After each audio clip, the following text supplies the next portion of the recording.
So just again, welcome everyone tonight for the basics of LD 2003. My name's Emily Raby. I'm with Lincoln County Regional Planning Commission. I'm here with Laura Graziano, who's our Assistant County Planner, as well as Max Johnstone, who is from the Midcoast Council of Governments. If everyone on Zoom could just mute themselves. If everyone, yeah. All right, you guys have a good night. Sounds good. Please, again, please be sure to mute yourselves and hold questions until the end. Thank you. So we'll get started on to the next slide. Thanks, Laura. So first question is, what is LD 2003? So before we dive into the specifics of the legislation, it's important to provide you with some background on the Commission to Increase Housing Opportunities in Maine by Studying Zoning and Land Use Restrictions, which was established last summer of 2021 and was charged with the following duties: to review data on housing shortages in the state for low-income and middle-income households, review state laws that affect local regulation of housing, review efforts in other states and municipalities to address housing shortages through changes to zoning and land use, consider measures that would encourage increased housing options in the state, and review and consider the historical role of race and racism in zoning policies and the best measures to ensure that state and municipal zoning laws do not serve as barriers to racial equity. Over the course of 7 meetings, the Commission developed 9 recommendations, which were detailed in a report published in December of 2021. LD 2003 aimed to implement those recommendations and was submitted to the Maine House of Representatives on March 2nd, 2022. After some language in the bill was amended with a little bit of back and forth between political parties, it was passed by the state legislature on April 25th and was signed by the governor on April 27th. Again, if you're in the room, there's copies of LD 2003 on the table up front, and it's been provided, a link has been provided to you in the chat if you're attending by Zoom. As we'll describe in more detail later in this presentation, the majority of the legislation will go into effect on July 1st, 2023. Next slide, please. So LD 2003 requires that the Maine Department of Economic and Community Development, who you'll hear us refer to as DECD throughout this presentation, in coordination with Maine Housing, is tasked with establishing a statewide housing production goal that increases the availability and affordability of all types of housing in all parts of the state. As part of establishing this goal, DECD and Maine Housing will establish measurable standards and benchmarks for success, consider information submitted to the department from municipalities about current or prospective housing developments and permits issued for the construction of housing, and consider any other information necessary to meet the goals. LD 2003 also authorizes all municipalities to regulate short-term rentals if they choose to do so. Under LD 2003, local governments cannot enact local ordinances that allow housing but limit it to only 1 unit per lot, prohibit 1 accessory dwelling unit per lot or count those units towards a rate of growth ordinance, or limit the affordable housing density bonuses allowed in LD 2003 in growth areas as defined in the state law. Next slide. Generally, as long as these actions are consistent with LD 2003, municipalities can continue to develop growth management programs, including comp plans and zoning consistent with comp plans, enforce local shoreline zoning ordinances consistent with state shoreline zoning law, regulate how many square feet of land are needed for each dwelling unit other than ADUs, conduct site plan review if authorized by local ordinance of any residential development, regulate the maximum size of accessory dwelling units, create rate of growth ordinances so long as they do not limit the number of accessory dwelling units, create local land use ordinances that are more permissive for residential housing development than the required in LD 2003, and regulate housing development based on documented water and wastewater capacity restraints. So next slide, I'm going to turn it over to Max to talk about affordable housing. Thank you, Emily. So throughout LD 2003, there is reference to affordable housing projects. And earlier, we also touched on this regarding the density requirement, where you may have 2.5 times the units on the baseline density. So what is affordable housing? That is defined through the state and through State of Maine Housing Authority in 2 different ways. For a rental unit, that means it's a household with an income of no more than 80% of the median income for the community. And that is defined through the U.S. Department of Housing and Urban Development. And it's also updated on an annual basis. This must be able to be, the project has to have half of the units being considered affordable with that 80% area median income. Now, the rents and all other household amenities must be no more than 30% of that household income to be considered that affordable unit. So if I made $1,000, then my rents and amenities cannot exceed $300, just as an example. And for home ownership, it's 120% of the area median income. And again, the mortgage payments and other certain housing expenses must not exceed 30%. The development for LD 2003, if it's to be considered an affordable housing project, must demonstrate a covenant to guarantee that it will be an affordable housing project for 30 years at least. Now, how that covenant is going to be enforced is something that's still up in the air through rulemaking. What we are being told is that towns may decide who that is when the time comes. So if the town would like to enter in that restrictive covenant and enforce that themselves, they may do so, or they may select a third party that is outlined in their process. An individual is not allowed to just say, this is going to be an affordable housing project without having this covenant, just to give some guarantee on that.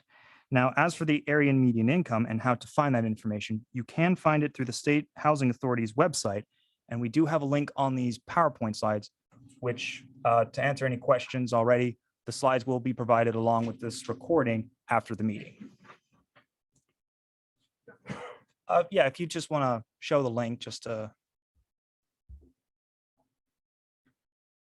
So you can see it's broken down by number of bedrooms and by county. And again, this is updated on an annual basis. So you're looking at 2022 numbers.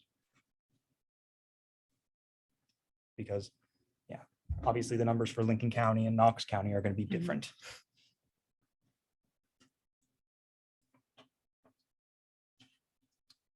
All right. On to the next slide.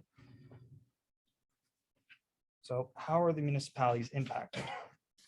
So as Emily mentioned earlier, LD 2003 is being implemented in 2 phases.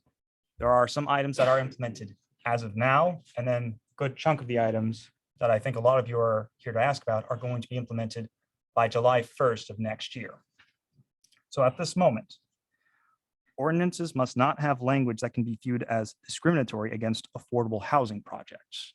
So by simply just saying in your ordinance, you will not allow an affordable housing project in a certain district, that is discriminatory and that needs to be removed. Other items that municipalities may do now are creating some local standards to regulate short-term rentals, such as Airbnb. And I think it was just this past week, we were informed that the state commission on this has actually released some recommendations. So we'll talk about that a little bit more at the end of this meeting. And some towns are taking some proactive measures. Some are making ordinances, some are making some standards, and some are just seeking registration for short-term rentals. Municipalities have until July 1st to amend their local ordinances to prepare for any additional standards that will be implemented next year. And finally, municipalities do not have to grant these density bonuses that we've been talking about already. So if an individual is saying they are proposing an affordable housing project and they have the covenant, then your municipality does not have to accept those density bonuses until June 30th of next year. So how will the municipalities be impacted? So on July 1st of next year, municipalities must allow multifamily housing in all zoning districts that allow single family housing. And I do have 3+ units, but I think the state doesn't actually define multifamily as 3 housing units. So that's an error on my part. Municipalities must also apply baseline density and minimum lot size requirements of single family dwellings to additional units. And we're going to have an example in just a moment to show that. allow accessory dwelling units as an allowed use. Many municipalities already have this. Some call them accessory apartments. Some have other fun names for them, but in this case, you should just have accessory dwelling unit as the defined term. And finally, municipalities must allow up to 4 units in a designated growth area that's outlined in their comprehensive plan, or if there is no comprehensive plan, the parcel must be on central water and sewer systems. And these cases can vary as well. If they are not on these, if they are not listed in the comprehensive plan, and if they're not on sewer and water, then the limit is 3 units, I believe. So next slide. So this can be found in the guidance documents if you cannot see it too well. This is just a breakdown and examples for how the units would be broken up for the growth areas. So on an undeveloped lot specifically, you would allow the 2 units, and if it's in a growth area, or if it is on sewer and water, then you may have the additional 3rd and 4th units. Now, if it's on existing parcel, if there's already been a development on this parcel by July 1st of next year, you may have 1 additional single family unit or an additional accessory dwelling unit attached to or detached from the original unit, or you can have 2 accessory units, but you can't have 2 new single family units, if that makes sense. Next slide. So earlier I talked about baseline density requirements. So with how LD 2003 is written out, if a municipality requires, let's say, 10,000 square feet per unit, then under LD 2003, that must be the standard for each new unit going forward. So the first unit's 10,000, the second unit means you must have 20,000 total, third unit is 30,000 total.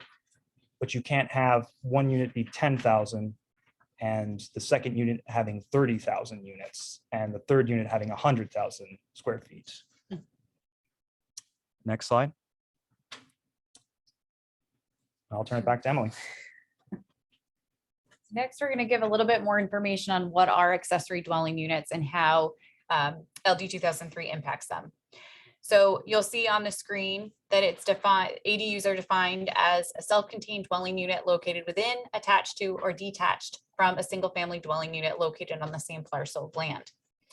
Under LD 2003, a municipality shall allow an accessory dwelling unit to be located on the same lot as a single family dwelling unit in any area in which housing is permitted in the town. Like I said, it can be constructed either within an existing dwelling on a lot, attached to or sharing a wall with a single family dwelling unit, or as a new structure on the lot that is separate from the main residence for the primary purpose of creating an accessory dwelling unit. The ADU has to be a minimum of 190 square feet in size, but a municipality can impose a maximum size for an ADU. LD 2003 does not give a maximum, so it's up to you to either have no maximum or create one. An accessory dwelling unit cannot be subject to any additional parking requirements beyond the parking requirements of the single family dwelling unit on the lot where the ADU is located, which we're going to get to a diagram in just a minute. Next slide, please, Laura. Municipalities shall exempt an ADU from density requirements or calculations related to the area in which the ADU is constructed. So a permit issued by a municipality for an accessory dwelling unit does not count as a permit issued for your rate of growth ordinance. For ADUs located in the same structure as a single family dwelling or attached to or sharing a wall with that single family dwelling, the setback requirements and dimensional requirements must be the same as what's required for the single family residence. So for example, if you have a setback of 20 feet for your residence, you can't have a setback that is greater than that for the ADU unless it's in its own outbuilding separate from the main building. So for example, if you have a 30-foot setback for garages, your ADU is in that garage, that setback would be 30 feet. A municipality can establish more permissive dimensional and setback requirements for an ADU, but they can't be more restrictive than what's allowed for a single family unit. The owner of an ADU must provide written verification to the municipality that it is connected to adequate water and septic before the municipality certifies it as available for occupancy. And ADUs must comply with the shoreline zone requirement. Next slide. So this is that parking example that I described. It's in the guidance document. And essentially, this is just an illustrative way of showing that LD 2003 does not allow you to require additional parking for an ADU. So if your town requires 2 off-street parking spaces for a single-family residence, that requirement could not increase when you add an ADU. Instead, the parking would remain at 2 off-street parking spaces. Next slide. I'll turn it back over to Max. Thank you, Emily. So what should towns do right now? First thing is to review what is a growth area in your comprehensive plan, since that is what can allow up to 4 units onto an undeveloped parcel of land. The municipality should also identify where these parcels can connect to sewer and water. And finally, make sure that your planning board and code enforcement officer are aware of these rules and the parcels that will be applicable to these rules. Finally, speaking with the select board about short-term rental units. I know some towns, sorry, Laura. I know some towns are a bit nervous when talking about short-term rentals, but what we're suggesting is just speaking with the select board and just seeing if they do want to go that direction or not. If they simply do not wish to do that, then that is their decision to make, and you can focus on other items for the LD 2003 implementation. So now we'll do the next slide. Sorry, Laura. So on the screen right now is a map that Charlotte, who's in the audience tonight. Hi, Charlotte. She was able to put this together, just looking at some future land use maps that were done in the Midcoast region. This is a PDF that will be available to all members following this meeting. And it does outline the yellow areas that are not in the growth areas and the orange and red areas that are in growth areas and that can be applicable to the 4 units if they are undeveloped. Again, we can have this shared afterwards. If your town is not highlighted, that means your comprehensive plan is either updating right now or it wasn't really specified where the growth areas were, correct?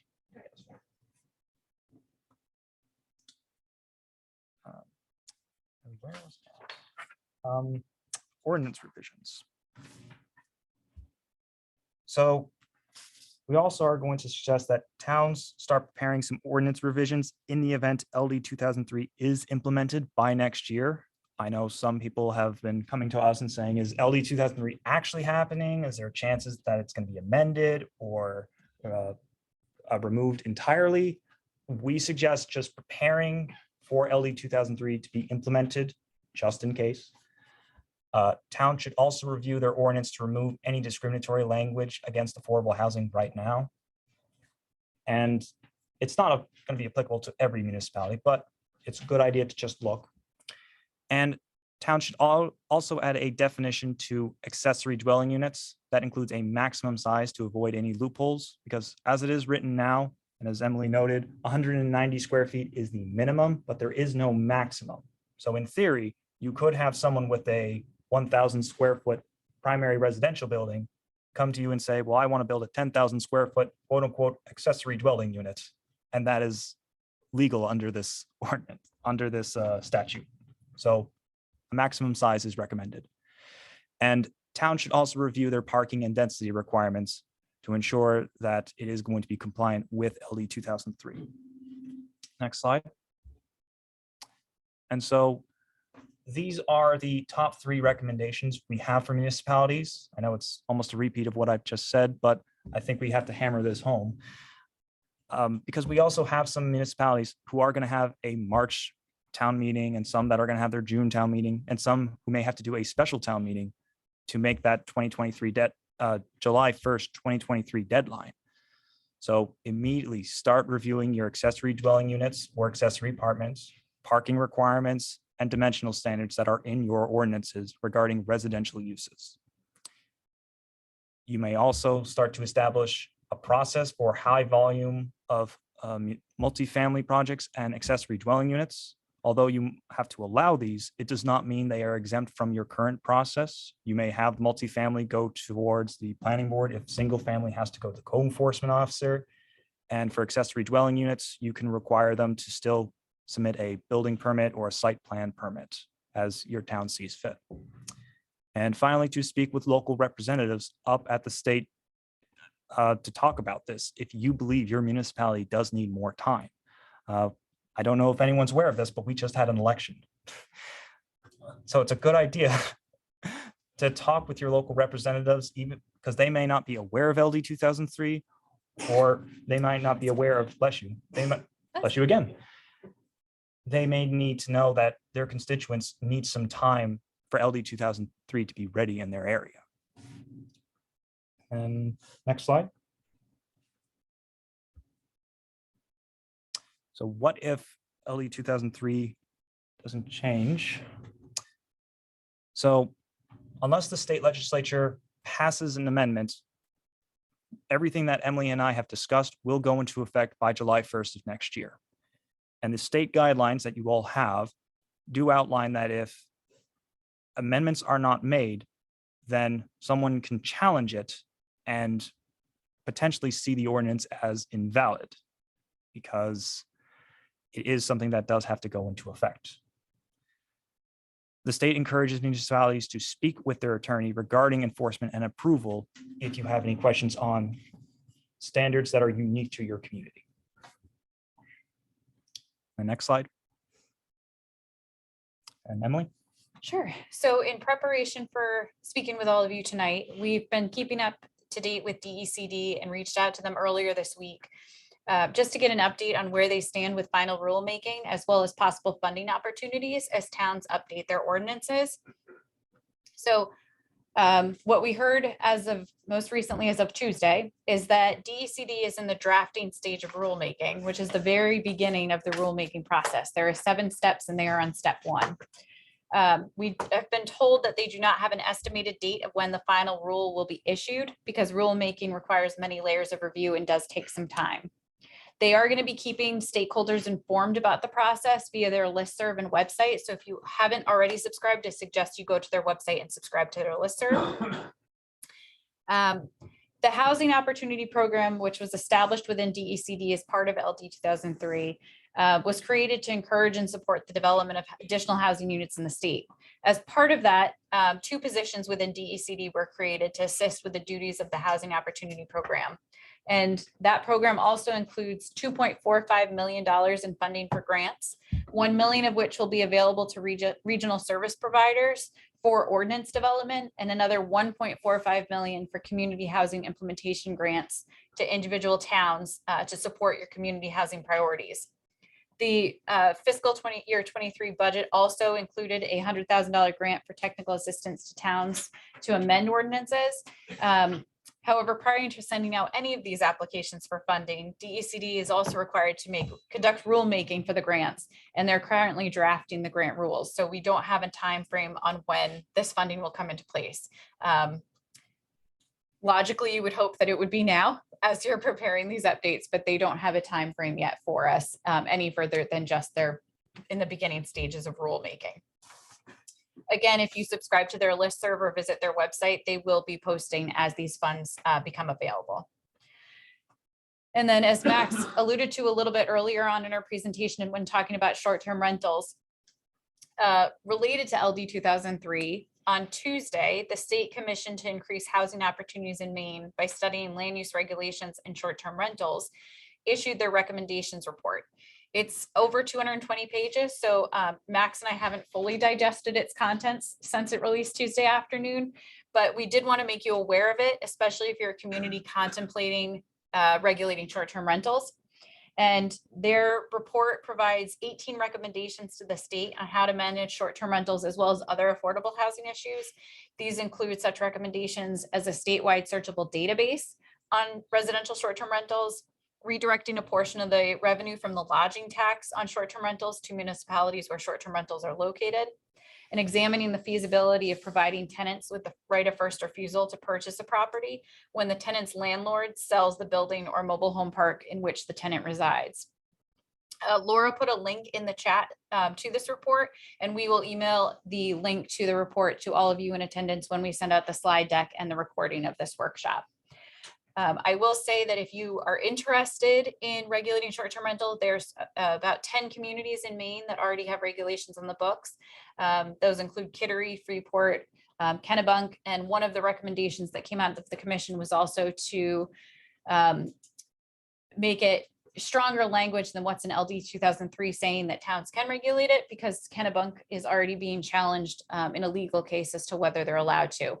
LD 2003 clearly states that you can, but they want to make it more in your face, if you will, in terms of allowing towns to have this ability to regulate short-term rentals if you choose to do so. Next slide. So with that, I know we've provided you a lot of information. We've tried to make it not too dry. I know zoning can sometimes be that way. So now we're ready to just have a question and answer session. Laura is going to be managing the questions on Zoom. So either please use the raise your hand function or put a question in the chat and Laura will shout it out. Do you want to try and go through the ones that are fast on the first? Oh, that's a good idea. Yeah, do you want to shout that to Laura?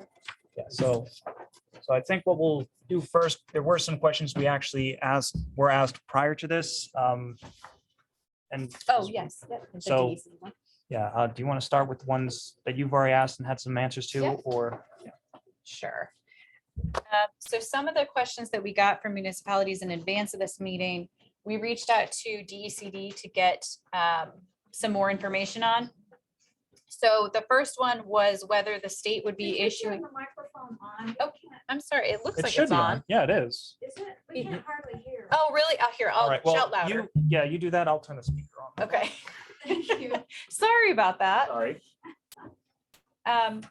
So when LD 2003 was approved this past spring, we had asked, and we kind of talked about this a little bit, was about the funding opportunities for towns.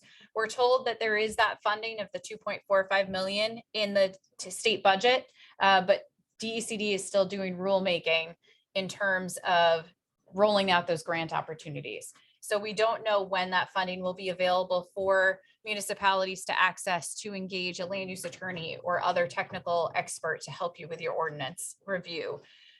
Another question we received was whether the state was going to be issuing boilerplate covenant language for municipalities to use as a template for those long-term affordable units. So that 30-year covenant that's described in LD 2003.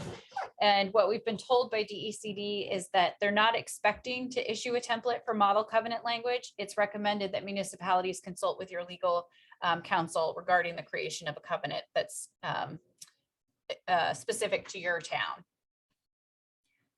Can you all, is the volume a little bit better? Can you hear me a little bit better? Okay, good. Okay. So a question we received from Monhegan was wondering whether how LD 2003 relates to the Loopsy ruling, if at all. And they said, you know, we have had conversations as a community about how the minimum lot size for dwelling units under Loopsy ruling is not very accommodating. And we've been told that Loopsy is being coordinated with in terms of the rulemaking. But in the meantime, the general guidance in the guidance document that you have copies of is what to go by. Oh, sorry, the Land Use Planning Commission. So if you're not for example, Monhegan asked because they're a plantation, so they don't have a planning group or planning board, excuse me. Another question that we asked DECD was, given that the deadline to comply is July 1st, and we have a number of towns who have town meetings starting in March or April, for which a warrant would need to be set in early 2023. Did they have any suggestions on how to amend local ordinances in an efficient manner to incorporate LD 2003? We recognize that there are towns concerned that, you know, wondering whether you would need to overhaul your entire land use ordinance, and how could you do that in the next several weeks, knowing that you would have to have a public meeting before you set the warrant. And then a related question of what happens if the changes get voted down at town meeting. So the response we got from DECD was that until a rule has been promulgated and adopted by the department, we encourage municipalities to rely on the interim guidance the DEC drafted.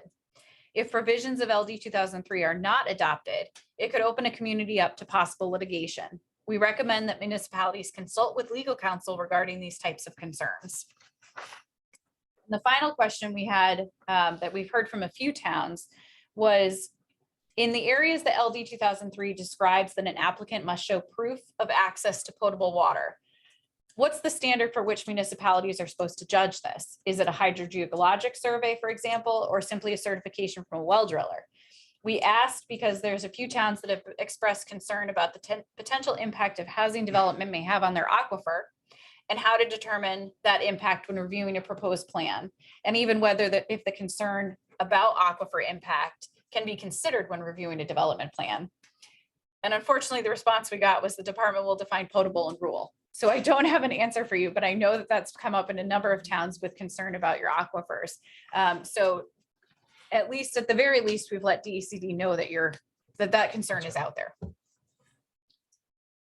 And then I received a few questions that I didn't go to DECD about, but I did speak with Philip Saucier from Bernstein Schur, who are a legal group that works with municipalities and government services. I don't have as many questions because we actually did go over quite a few of them during the presentation. But one, for example, was if a developer proposed a project using a privately managed central water and sewer system, would that allow 4 units on an undeveloped parcel, as we mentioned earlier? And Phil did note, if the lot is in a designated growth area, the lot could be developed with 4 units if the owners can provide verification that the structure is connected to adequate water and wastewater systems, which could be either public system, a subsurface wastewater disposal system, or well, or if it is in a community without a comprehensive plan, that the lot is served by a public special district or other centrally managed water and wastewater system. Earlier, we talked about the affordable density. So if a proposal is affordable, does this mean a single undeveloped lot could allow 10 units since it could be 2.5 times the density? And Philip did note, affordable housing developments as defined under this are allowed to have a dwelling unit density of 2.5 times the underlying base density in a designated growth area. So we mentioned the 10,000 square feet as an example earlier. That would be the example we'd use here. So in the example, if the minimum base density would allow 4 units based on the lot area per dwelling unit requirements, the project will be affordable, it could allow 10 units. So with the LD 2003 allowing up to 4 units, with the affordable incentive as well, that means that one lot can go from undeveloped to 10 units under LD 2003. And let's see, just what's left. Would a tiny home be an acceptable accessory dwelling unit? This is in his view.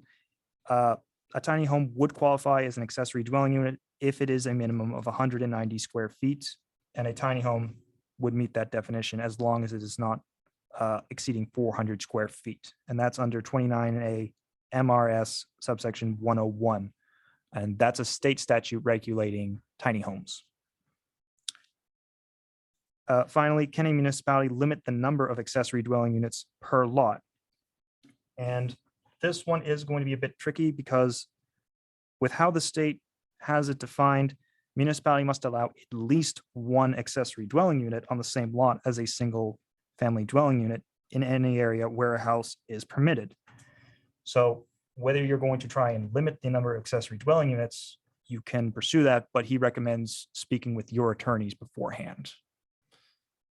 And also to wait for DECD rulemaking on that, since that might have an impact.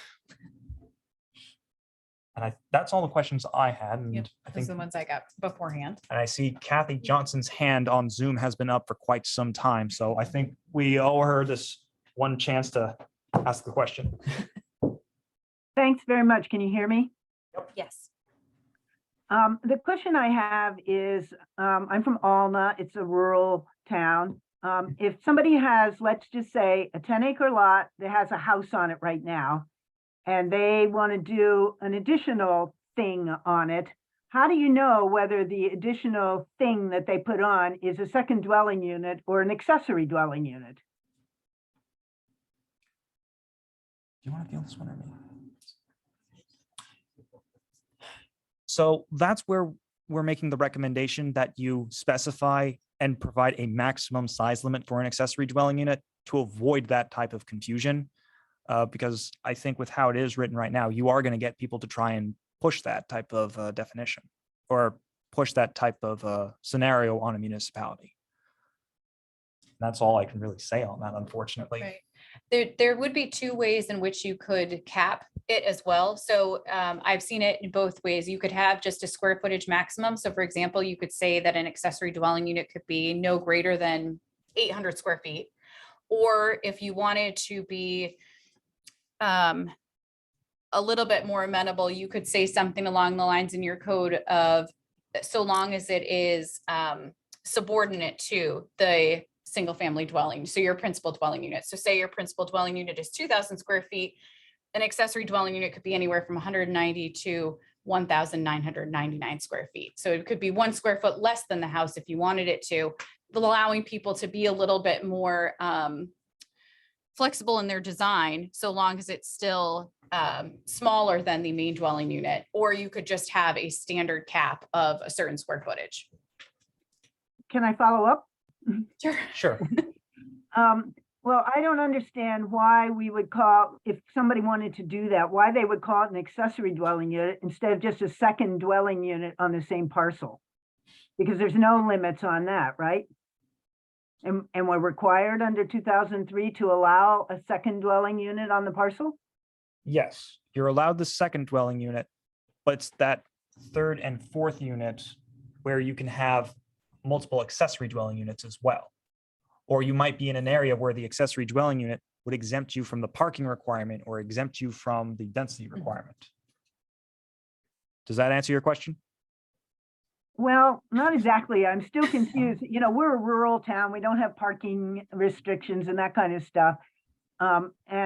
It's just unclear to me if that somebody wants to put another place for people to live on their property, whether as a, you know, I'm on the planning board. I'm trying to figure out if they come in to the planning board, are we going to consider that a second dwelling unit, or are we going to consider it an accessory dwelling unit? And I'm not sure what difference it makes, which we call it.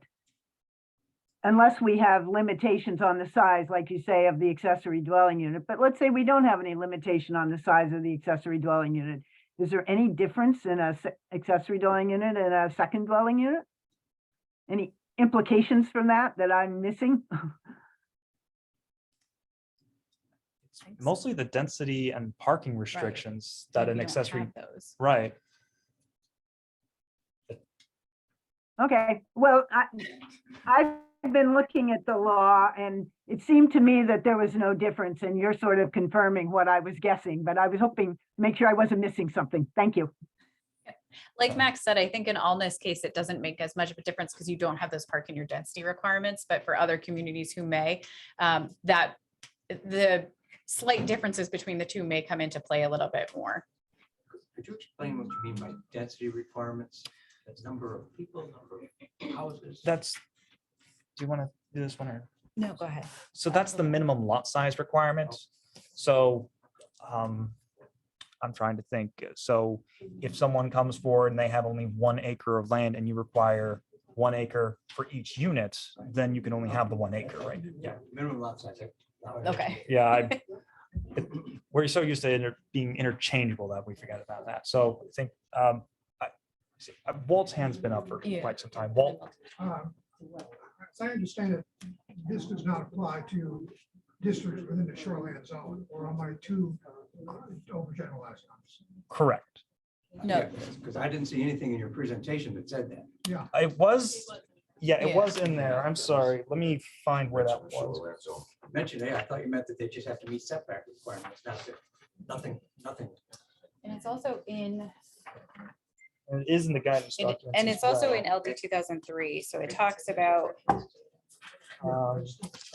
so in LD 2003, under each section, so when it's talking about affordable housing, another section where it's talking about accessory dwelling units, there is always a statement that says for shoreline zoning, for example, affordable housing, an affordable housing development must comply with shoreline zoning requirements established by the Department of Environmental Protection under Title 38, Chapter 3, and municipal shoreline zoning ordinances. So LD 2003 does not supersede shoreline zoning.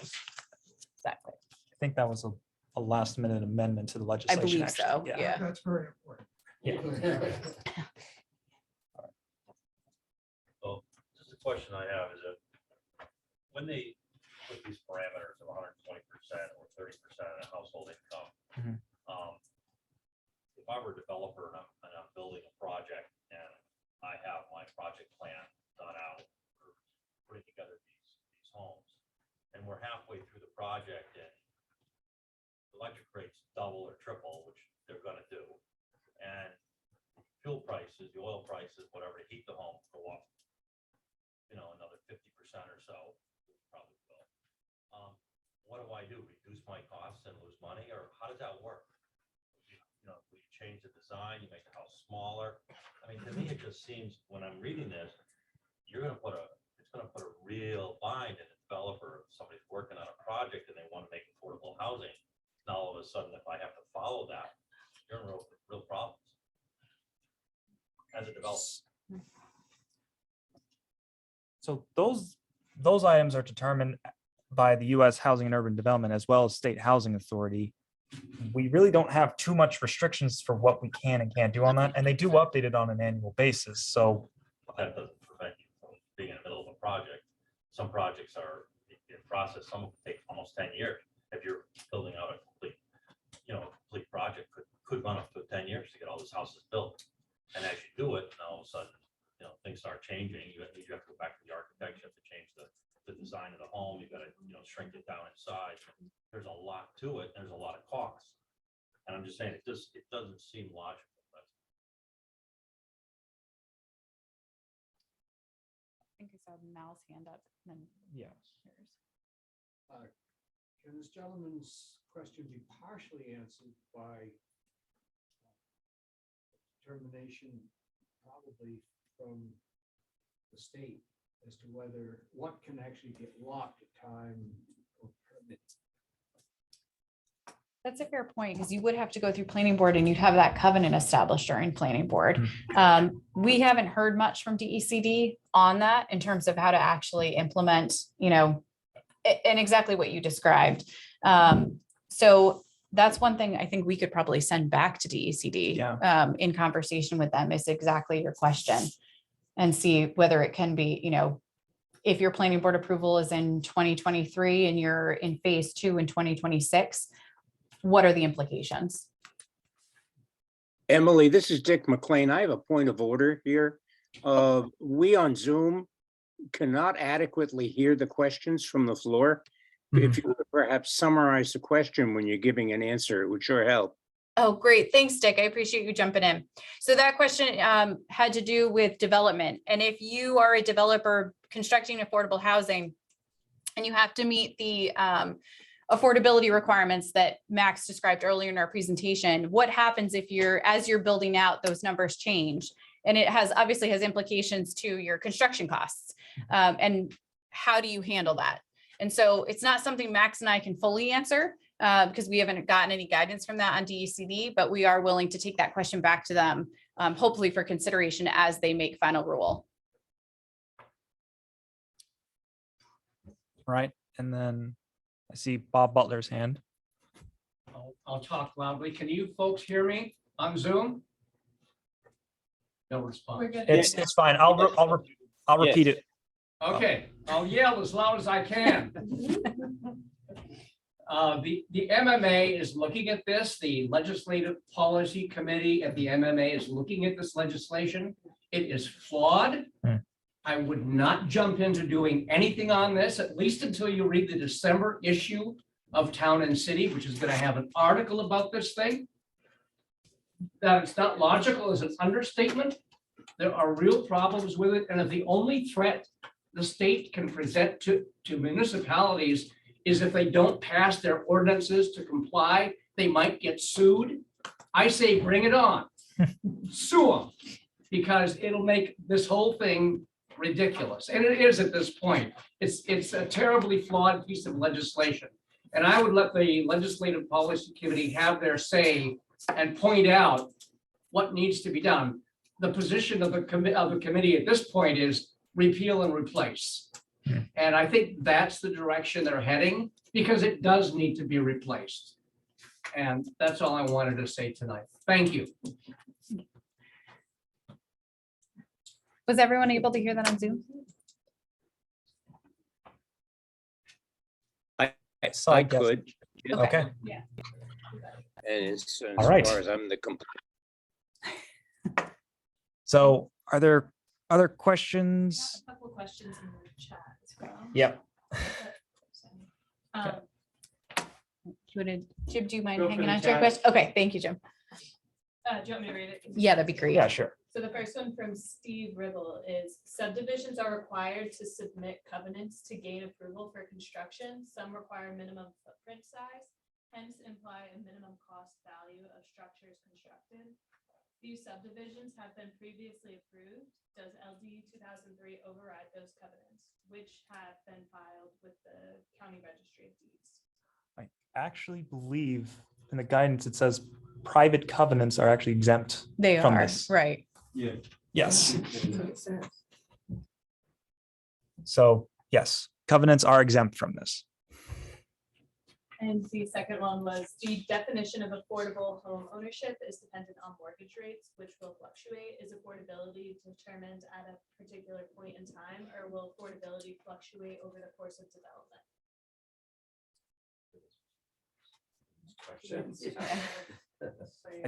I think that was similar to what we sort of had earlier. This is Bill Hamblin. That was my question. And I think it's exactly like the question that Tom had, that things are going to evolve in time. And at what point in time do you pin this? Are there any other questions in the chat? That was it. All right. So Jim, you had a question, right? Yeah, homes, when it's designed, septic systems are designed around the number of bedrooms Mhm. that are servicing the home. I take it that if an accessory dwelling unit is added to an existing home and they're already at their max number of bedrooms, they will have to upgrade their septic systems and leach fields to handle this accessory dwelling unit. Yes, yes. So the question for those on Zoom is if you have a property that's been designed, for example, you have a septic system for a 4-bedroom house and that house is designed at 4 bedrooms. So you're at your maximum capacity for septic and leaching. If you add an accessory dwelling unit, do you have to upgrade your sanitary system and leach field to accommodate that? And the question is, the answer is yes. So there is language in LD 2003 that says that the owner putting in the ADU has to show to the town that they have sufficient water and sewer or septic for this ADU, even say, and it's for the same language for if you were doing another dwelling unit or if you were doing an affordable housing development, you would have to show to the planning board or the municipality that your design is sufficient and can accommodate that extra increase in people on the property. Yes. I was just wondering, is an RV considered an ADU under this? No. No. No, okay, so that's, okay. So the question was, is a RV considered an ADU? And the answer is no. I think that also kind of goes back to the tiny house discussion that or tiny house item I brought up a bit earlier, where if you look at the state statute on this, an RV would actually be exempt and not considered a tiny home. Okay. Yes. Joanne Richards, we have accessory dwelling units, conditional use in all of our residential. Mhm. Is that acceptable or does it have to be a permitted use? So the question was, are accessory dwelling units as a conditional use still allowed? Yes. You can still have your permitting process however you would like. It just can't be this overbearing restrictive process. Max, a lot of this is tied to something called a growth area, right? Right. We don't have a growth area as far as I know. So that question So you're asking what happens for the growth area? So that question was, what if our town does not have a growth area? If your town doesn't have a growth area, then it depends if there's any place with a centralized sewer and or water system. And for your community, I don't think there is one. So that would just mean you can't have the 4 units unless you find unless a developer comes to you and proposes a centralized system. But other than that, your limit is at 3 units. Follow up on that. Yes. So with some of the newer systems, wastewater treatment systems, you have the capability of putting many dwelling units on the same unit. It goes to a central processing station, and then it's like a great big leach field system and septic tank system, pre-treated before it goes into the leach field and everything. So technically, you could have up to 12 homes or greater, depending on how large you design that system. So that's not like public sewer. What limits that? Right. So that was a follow-up for those who couldn't hear. That was a follow-up question of the technology is improving, and if there are these septic and water systems that can hold 12 units, what's to stop that from being the central system? And I think that's again where it comes down to the rulemaking and interpretation by legal authority involved in it.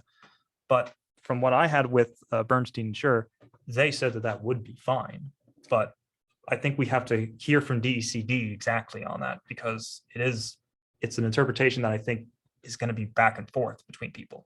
I agree with that. There's a little ambiguity. So on page 3, under the affordable housing section, water and wastewater, it talks about, if a housing unit is connected to, if a housing unit is connected to a public special district or other comparable sewer system, proof of connection would be required.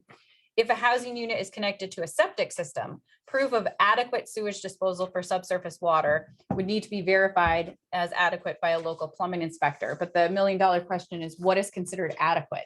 And that goes back to the question we asked DECD earlier about what is considered potable. And if you're drilling wells into an aquifer, is a town able to look at what the impact is on the aquifer, or can they only accept a certified certificate from a well driller saying there's water on the property, but not the greater impact? And so the response back from DECD was, it will be defined in rulemaking. So we don't have much more information than that, but it is something we brought to them because we've heard it not just from you, Jim, but other towns questioning that. Yeah, so it's got to be challenged before they have. Yeah. Just in the simplest basic terms, what is our town required to do? Are we supposed to add housing to our town? Is that the basic thing? So are you asking the intent behind 2003, or if the rules go into effect by next year, what a town is expected to do? Yes, that one.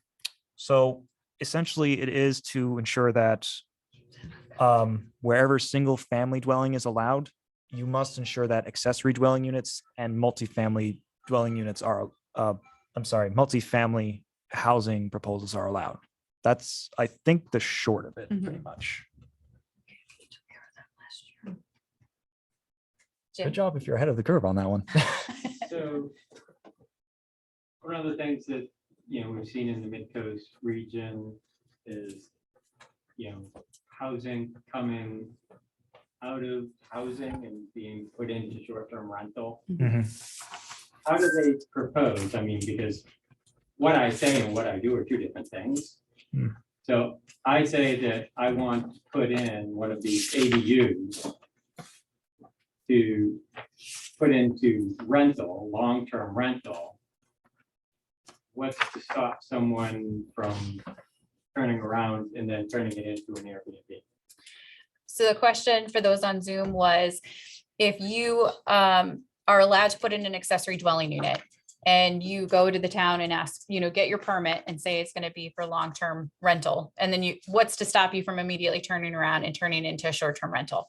And the short answer is there's nothing stopping you. The language in LD 2003 says that towns are allowed to regulate short-term rentals. So at a municipal level, if the town decides to move forward, so for Somerville, as an example, if they decide you don't want that to happen, that you want to see an accessory dwelling unit actually be, a long-term rental and not be converted, you could put language in that allows you to regulate those. And Jim, I'm not sure, I know you walked in a little late, but on Tuesday, the state came out with recommendations on in advance of the next legislative session, similar to what the Housing Commission did last year before LD 2003. They came out with a 220-page guidance document with recommendations for short-term rentals, which we'll be sending out to everyone when we send the slide deck and recording from tonight's meeting. That's awesome, because that's gonna try to help clarify a number of problems. Tom? Earlier, you had mentioned, you talked about restrictive covenants. Someone had asked that question, and basically you were saying it doesn't interfere with it. It does under the rules here if it's less than. As long as your covenants are greater than, it doesn't interfere with it. If your covenants are less than, then it does interfere. And that's on page 3, number 7. It says restrictive covenants. And it says basically agreement or instrument between parties that poses greater restrictions than those provided in section, as long as the agreement does not abrogate the rights of the United States Constitution or the Constitution of Maine. So I think that's something that needs to be looked at. If it's less, then basically you're going to be changing the covenants for that particular build out or development. So that question was pointing out the discussion on covenants and whether they can be greater or lesser, as was discussed earlier. When you're talking if they were less, then they have to be brought up. When you are going to change the covenants. Right. Are you talking about the covenants for the affordable housing or the subdivision covenants? But subdivision covenants. But this is restrictive covenants. It doesn't tell you whether it's one or the other. All it talks about is just restrictive covenants. Yeah, I see the one we're talking about. Yeah, but I think it's the section may not be construed to interfere with Right. those covenants. So I think we can take that back to DECD, but I'm reading it a little differently than you are, Tom. So the first sentence says, this section, meaning the affordable housing section of LD 2003, cannot be construed to interfere with or annul the validity or enforceability of any valid and enforceable easement, covenant, deed restriction, or other agreement or instrument between private parties that imposes greater restriction than those provided in this section, as long as the agreement does not interfere with the United States Constitution or the Constitution of Maine. So I believe if there's two parties, say Max and I enter into an agreement with a covenant restriction, I don't think that LD 2003 supersedes those, but we can ask. If it's less than, if your covenants are less than, this one says imposes, if your party that imposes greater restrictions than those. But if it's less than, they're going to bring them up to whatever par is on those. That's all I'm saying. How are you reading that? That's the way it reads. Okay. We'll confirm, because I think Max and I are both reading it based on, I guess we're having an English discussion here in terms of how to read the sentence, but to me, it reads that the requirements in LD 2003 under affordable housing cannot be construed to interfere with those. And I think you're meaning that we can't, let's see, how can I describe this?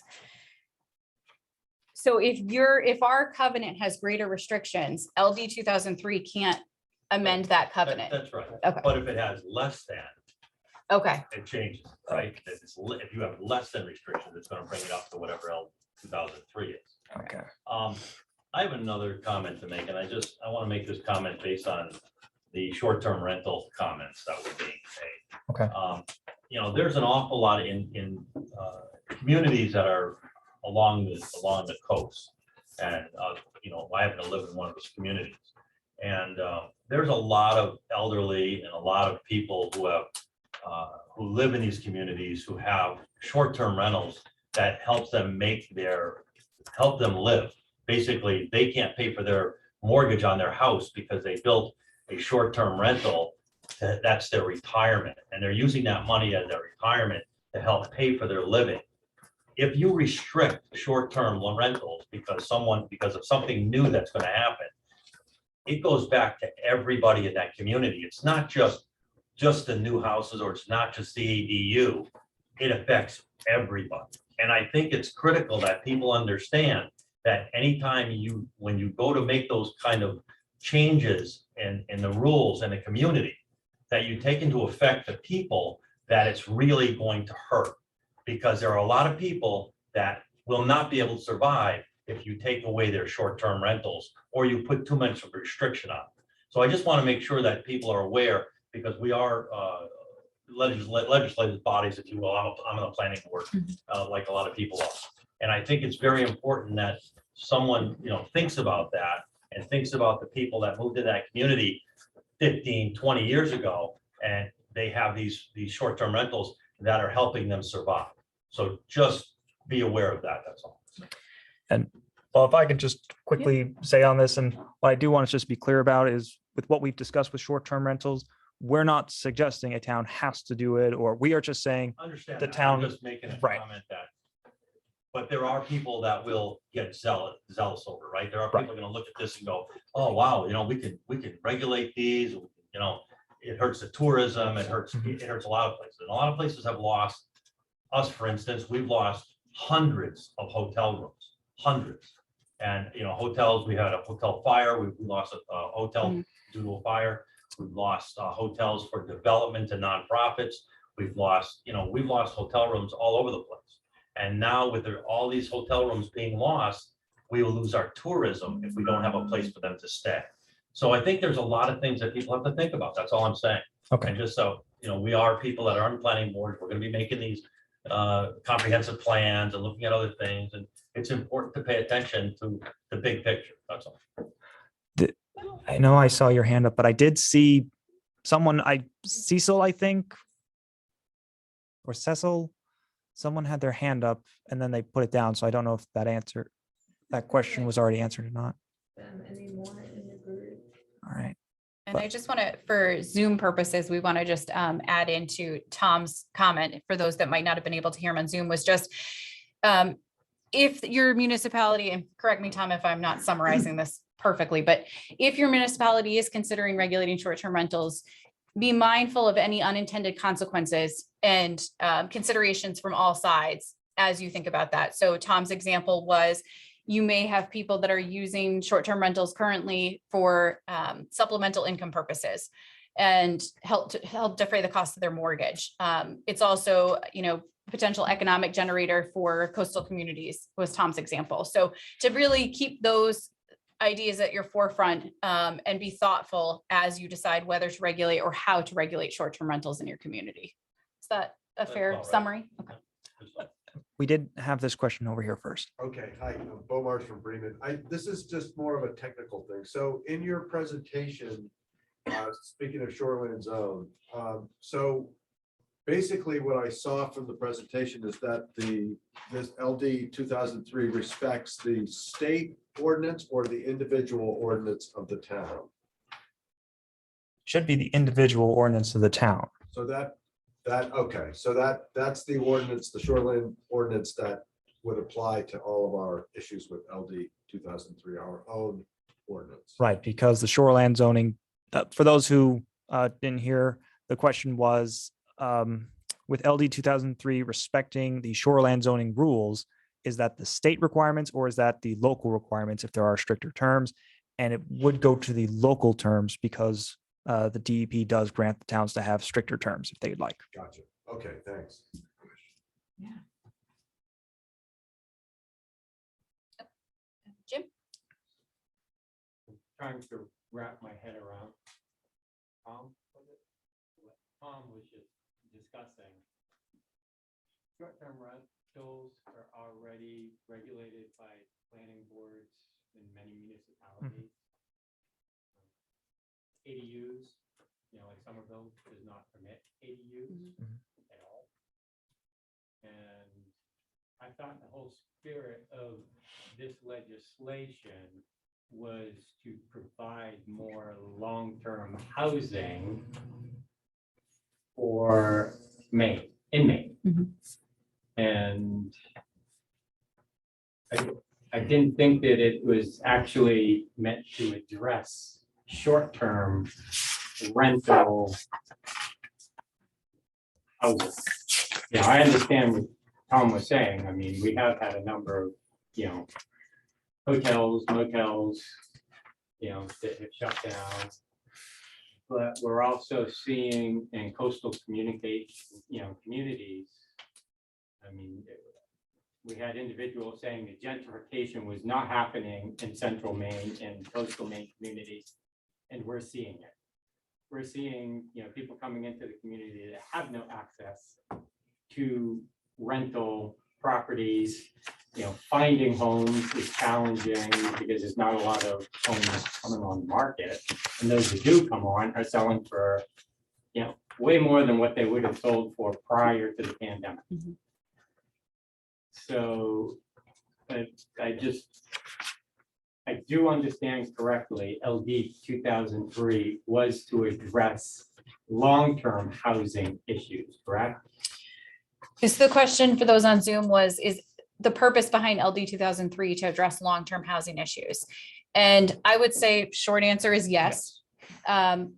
Knowing, and then in these discussions, when the commission was meeting last fall and early winter, they talked about the issue that you kind of raised earlier, Jim, was if we allow accessory dwelling units, is there any backstop in terms of just converting them to short-term rentals? And does that fall within the intent of LD 2003?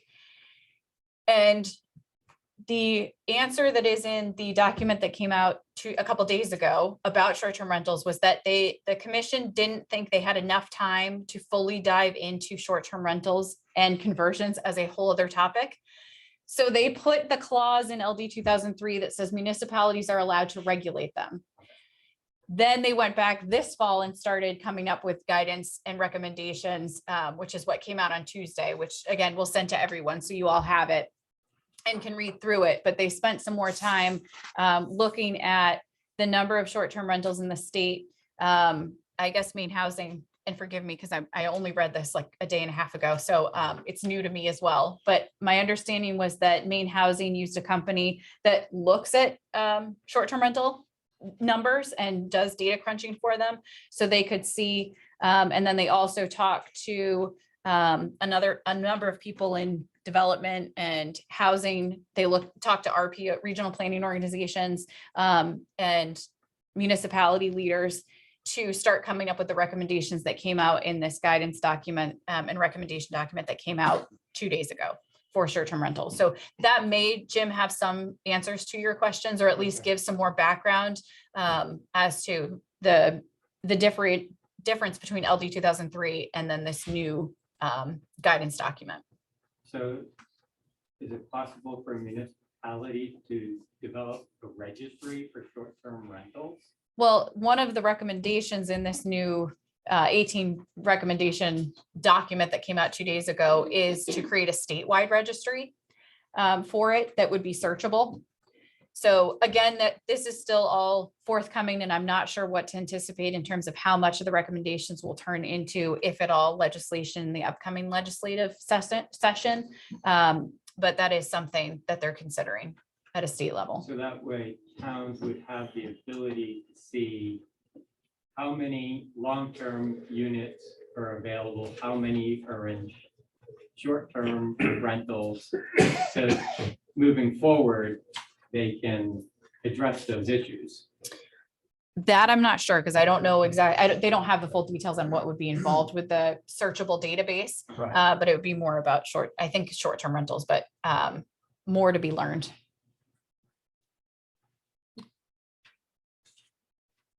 I did see your hand first. Is a motel then a short-term rental? No, No, that's under a different, That's a retail. right. That's defined elsewhere, and I think they actually have it defined. Yeah, I think they have short-term rental, not defined here, but it might be under, I think part of the document that came out on Tuesday gives a standard definition right, or proposes to create a standard definition for short-term rental. Because the towns that regulate it in Maine right now, the definitions are all similar, but it may be a difference of, 28 days versus, less than 28 days or less than 30 days in terms of their definition. So one of the recommendations that came out at the state level was to have just a statewide definition for short-term rental. So there's no confusion. But it's different than, say, the hospitality industry where you would have, a hotel stay or an inn, bed and breakfast and the like. It's confusing to me why we would tell people that they can't have short-term rentals. well, again, we're not here to say, make a short-term rental ordinance or to make a registry. What we're saying is, this is what the state has provided, and this is just the information we're giving. If your town wants to create a short-term rental, you may do so. If you do not want to make a short-term rental ordinance, you do not have to. We're not suggesting one way or the other. And the intention behind LD 2003 was to try and just make more affordable housing units. So you're saying, just oversimplify this for me. Yeah. If somebody's got a lot that's big enough to put an accessory dwelling on. Yep. They can build that under this affordable housing. That means they have to keep the rent or the purchase price within the median income and all that. So the question was, if someone has, this is just for the people on Zoom. So if someone has a big enough lot to make the affordable units, they have to maintain that affordable covenant. And the answer is yes, you have to, it has to be verified. Based on the calculations for your median income for your community, blah, blah, blah. Correct. And that has to But be you can guaranteed for also- 30 years. But you can also turn that same unit into a short-term rental. Well, if you have the covenant first, then that's something that can be enforced by that third party that we mentioned earlier. Because I'm just curious how the short-term rental fee structure would accommodate affordable housing. I think there's two separate sections of LD 2003. There's the affordability section, and then there's the allowance of accessory dwelling units. And I don't believe that there's two separate things. The accessory dwelling unit, you could have as market rate if you wanted to. Right. That's your understanding Accessory too, dwelling, right? yeah. Well, you go ahead. I'm sorry. No, that's okay. So if you're using the accessory dwelling unit language under LD 2003, that's separate from the affordable units where you get the increased density and have to meet the affordability requirements and set that covenant that Max was just describing. But it also allows for accessory dwelling units, and those accessory dwelling units, if you wanted to, could have them be market rate. So, for example, I live in West Bath. So if I wanted to build an accessory dwelling unit and house someone that works at BIW because they're always in need of housing, I could build that and sell it at, have it rented at a market rate rental. And it's different than if I were to develop my property under the first part of LD 2003, which talks about that affordable housing density, where I could get density bonuses. So it's, I think, 2.5. 2.5 times. And I also should have mentioned that for the affordable housing, it's 2 parking spaces for every 3 units as well. So if you have 3 units, you only have to have 2 parking spaces. I forgot to mention that earlier. But yes, to what Emily was saying earlier, if you want to make an accessory dwelling units market rate, that's fine. And if you want to turn around and make that a short-term rental, you can do that as well. But if you want to make it an affordable housing unit and get those density bonuses, those parking bonuses, then you have to enter in a minimum 30-year affordable covenant that, as I say, is going to be enforced by a third party that the town has to agree to. I don't know if we've cleared up any of that. Yeah, I don't know. We just made it more confusing. Oh, that the parking thing confuses me, because now you're saying you could have 3 units there, but still only need 2 parking spaces. That is what the LD 2003 says for Even though our town has a covenant that says each dwelling has to have 2 parking spaces. That is what, I believe that's what LD 2003 has under density requirements on page 2. 2 off-street parking spaces for every 3 units. So we're assuming people don't drive.